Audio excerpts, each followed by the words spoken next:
I found this ProTech box on Craigslist, and it's a full bed box. It sat down level with a pickup bed, and it was big, and it was 19 inches to the top. And as it happened, these racks I built, I think it was like 19 and a half inches. So, sometimes you get lucky. In the field, if I have a hose, I can just loosen the strap, pull it back over on this side, and that way I can access everything. And just when I'm done, put everything back, shove it in place, strap it, and lock it down again.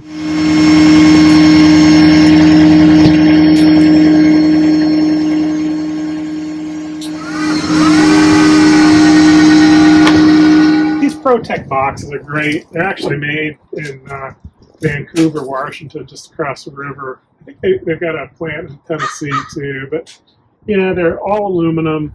They're very nicely made. Fits perfectly in the space that I have. It is big, but you can see I filled it up pretty much. It's not too tight. One of the things about hydraulics is, I just believe in keeping them clean, and so like hydraulic hoses, you want to keep them clean, and also all your components, that go into it, and like this Crimper, it's a high dollar, tool.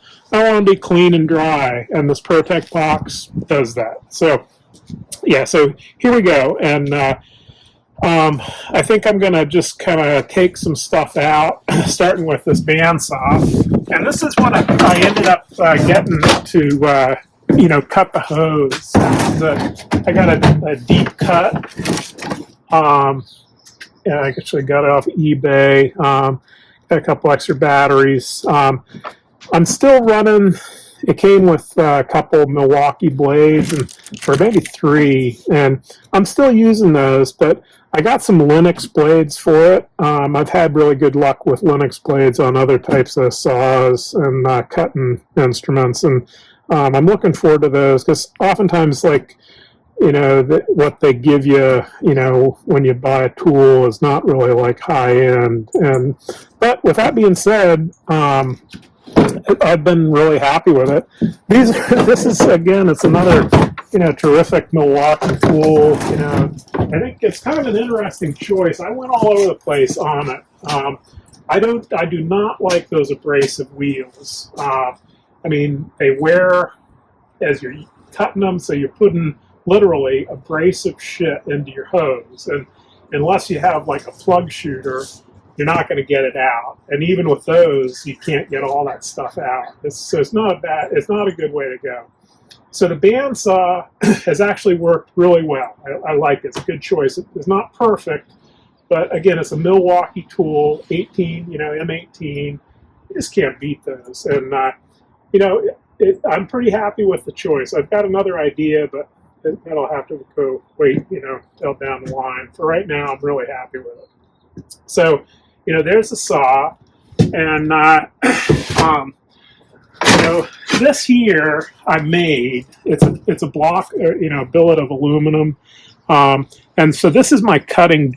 I guess I'd call it a jig, and so I built it. It's 1/2-inch plate.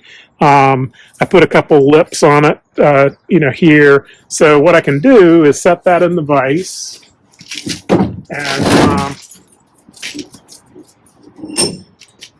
I'm going to turn it this way to start with. So then I made these rests.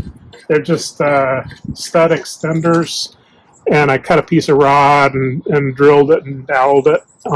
So these are stops for the hose, and the thing about cutting hose, you want to have a radius on it, so you can see the marks from the hose. You can change it around for a larger diameter. I think this is set up for number 12, and so you put a radius on it, so when you're cutting it, the hose is opening up. Most of you guys know this, but not everybody, and that is critical for getting good performance out of your cutting, especially when you're using a tool that's not it's not like the industry standard. So that this would go like this.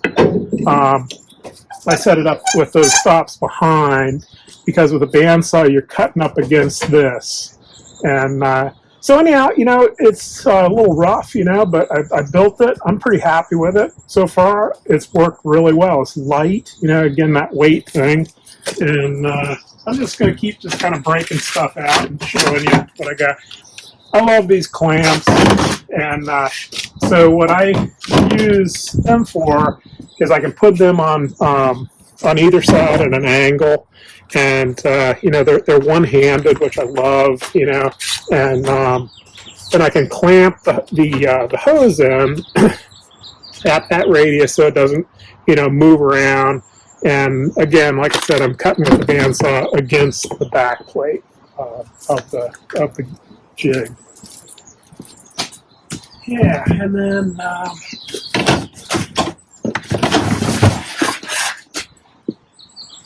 so I got some cardboard and a piece of rubber to keep stuff when it moves around, it's not tearing stuff up. So these here are these Milwaukee boxes, and I love organization, and these are pretty slick. And so I've got a total of 5, and what I did with fittings is I tried to I want to keep them clean and in good condition and organized. And so basically what I did was I've got 2 of each fitting that I use, and then some of the more complex, like the big bent tube 90s and whatnot, I'll have one of those because, say with a, say like a split flange or even a bent tube ORS or JIC, you generally only have one of say a 90 on a hose, and generally the other end, I'm not saying it doesn't happen, but generally the other end will be, say, a straight fitting, so some of these bigger fittings I only have one, but all the straight fittings I have 2 of. And in these 3 boxes here, I have these broken out in ORS, and then JIC, and then this is split flange. And one thing that's really cool about the Tigercat is that the engineers there, quite a lot of the hosing on the Tigercat buncher is JIC, and they actually use RYCO hose at the factory. So it's kind of cool. We use RYCO here, and we've got a great supplier in Pheonix Hydraulics. And their JIC has, I think they call it J-lock. I'm not exactly sure about the technology. It's something about the in the angle and perhaps the machining of the mating surface. But I have to say that, ORS fittings, when they're, connected and torqued down correctly, and they're dry, ORS is great, But as we all know, I mean, if they loosen slightly, take a hit or just loosen up or something, and they start leaking, you've blown your O-ring, that fitting has to be disassembled and replace the O-ring, And from experience, I know that you can limp through without an O-ring in it, but if you've got a bad O-ring in that ORS connection, it's going to leak, full throttle leak. So it's either like a good O-ring or no O-ring to get you back to landing or something. But if you've got a bad O-ring, it's got to be disassembled and put back together. And that could be a booger, man, when you're upside down in the mud, it's snowing sideways. To take that apart, put the O-ring in, make it stay, which is, it's not as easy as you'd think, as most of you guys know. Whereas JIC, if you take a hit on a fitting, 9 times out of 10, all you have to do is tighten it up again. You put it to the proper torque, and that JIC is good to go again. So I really appreciate that about Tigercat. Some of these other brands, say like Green in Color, run ORS through and through, so that means when you have a leak, you're going to have to disassemble it and put an O-ring in and get it back going again. So anyhow, I really appreciate that about Tigercat. So 3 boxes there, pretty good selection.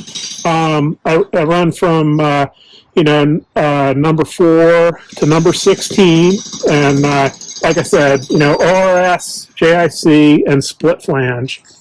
And then over here, these 2 boxes are these are just kind of adapters and fittings, like JIC to JIC, male adapters. Sometimes if you're in a real pickle, if you have 2 short hoses, you might be able to put it together. If you've got a real oddball fitting that you don't have. I got a couple swivels, some O-ring boss fittings in there too, and then these here. This is a $high box. These are I've got swivels. Let's open this one because it's a good one. Yeah. So these are swivels here off the Tigercat. I really want to speak highly of those. Those are, and I don't know if I'm saying this right. Taimi. Let's see if it shows here. Oh, that shows up. Yeah, I don't know exactly how you say that. Taimi. They're out of Canada. Those are super swivels, man. I'll tell you what, these guys rock. That is a really heavy casting there, and you can see this. You can disassemble it and rebuild it, And so, like this number 12, this I've rebuilt. You can see it's got some wear, but I had 3,500 hours on it, and it started weeping, so I replaced it, and I rebuilt it. And I talked to the guy, Jimmy, at the factory, hell of a nice guy, and he sent me the specs on, the rebuild instructions, which are real simple. And, I think that's a $200 swivel, okay? And, for the packing kit, which I think was like maybe $30, you're good to go. And he said you could expect the same original life out of it. And so I'm kind of looking forward to using that. I think I might have another number 12 that might be weeping, so I'll be able to check that out.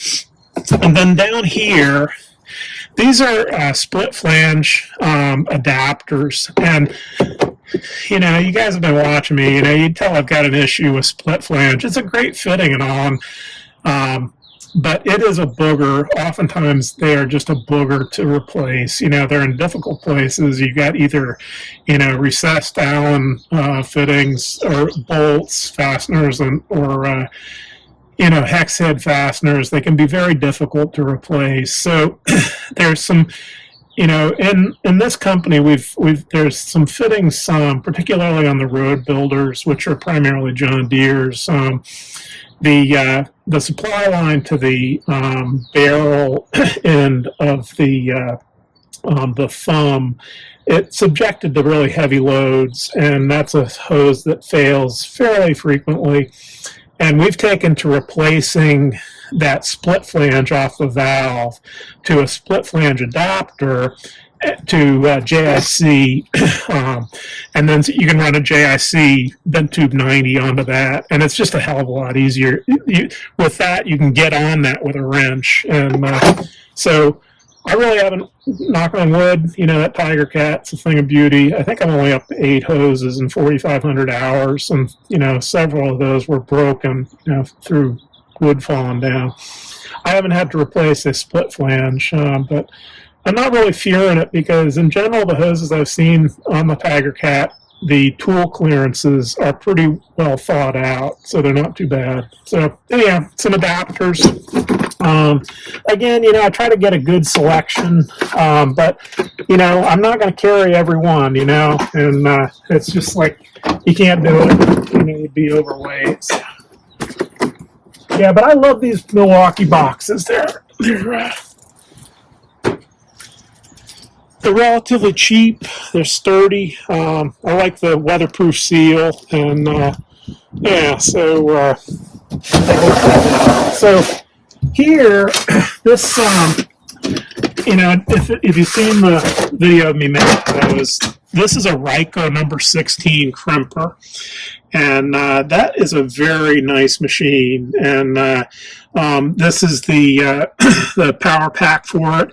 It's air over hydraulic, real simple.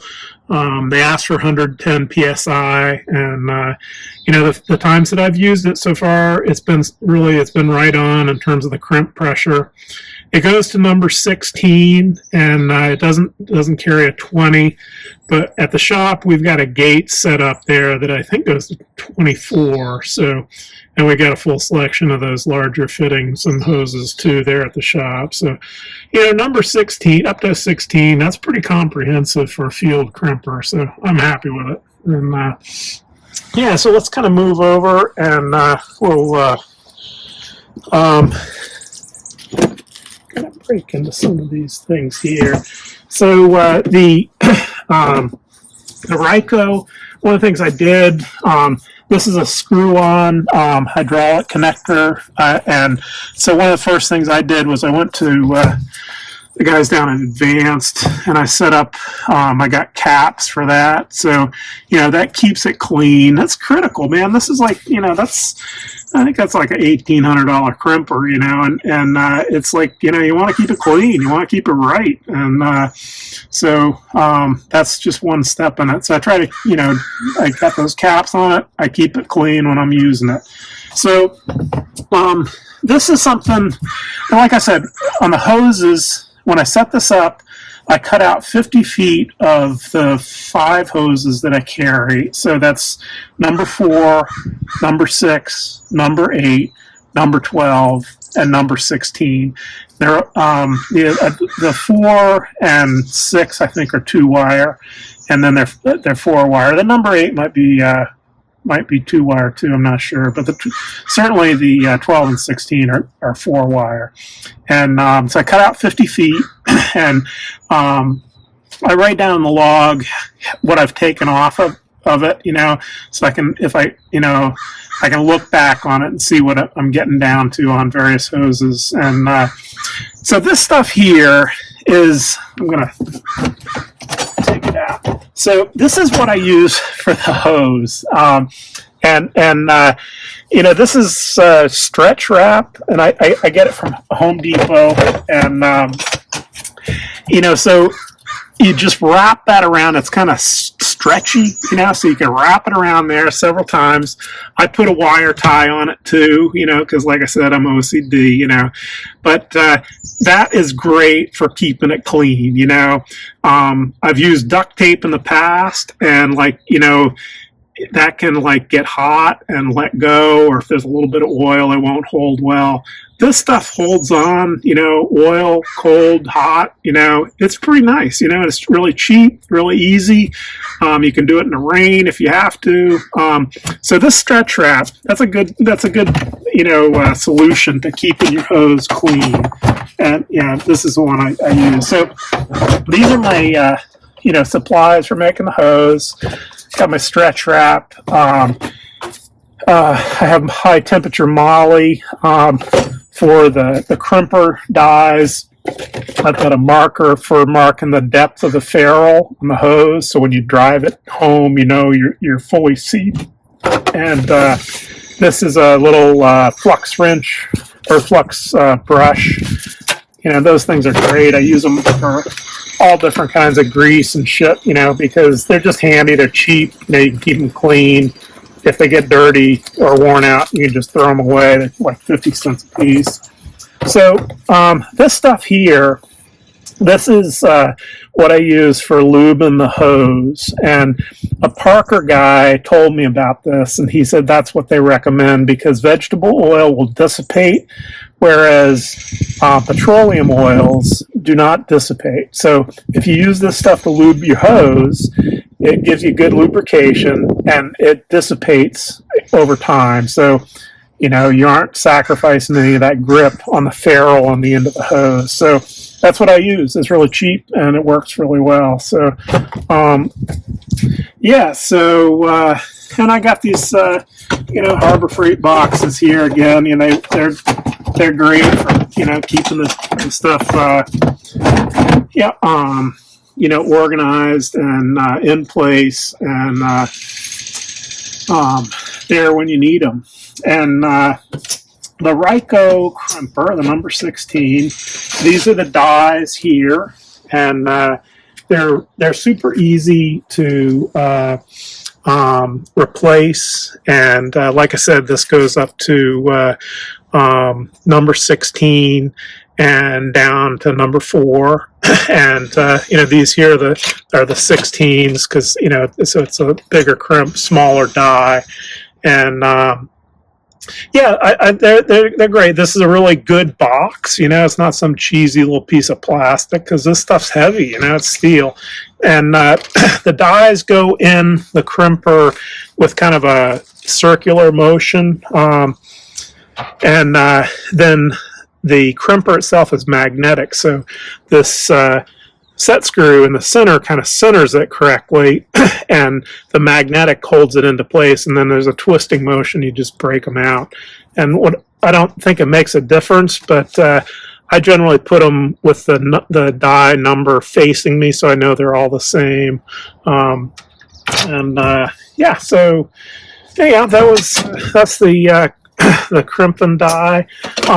The machine comes with good specs and good instructions. It's really simple, and it's new to me, so I do mic all the crimps, just to make sure that, the air pressure is dialed in for the crimper and the crimper's working right. And I have to say that so far, it's been right on. They give you a range of finished crimp diameters, and it's been right in the center, which seems like that's where you want it. You don't want to over crimp it, but you don't want to under crimp it too. So the setup, it's close to being kind of like a shop setup, really. And the times that I've used it to date, I'm still kind of getting dialed in with everything, but it really works well. I've got the hose wire tied up, so I can kind of cut off some, a few wire ties. Say I want 4 feet of hose or something like that. I can cut off a couple wire ties to give me the length, set this on the bed, put it in, run it in through the dies, mark it with the marking tape or the marking pen, and cut it to length. I blow the hoses out really thoroughly from both ends when they're dry. That's just critical, man. That stuff is, even with the saw, which creates very little, contaminant, it's still creating some. And so after I cut it, I blow it out carefully from both ends, and before I lube it up or go to the next step. So that's critical. Then just put some more of this stretch wrap on it, put it back in, and mark the fitting on the hose, lube it, drive it home, drive both of them, set up the crimper, and away we go.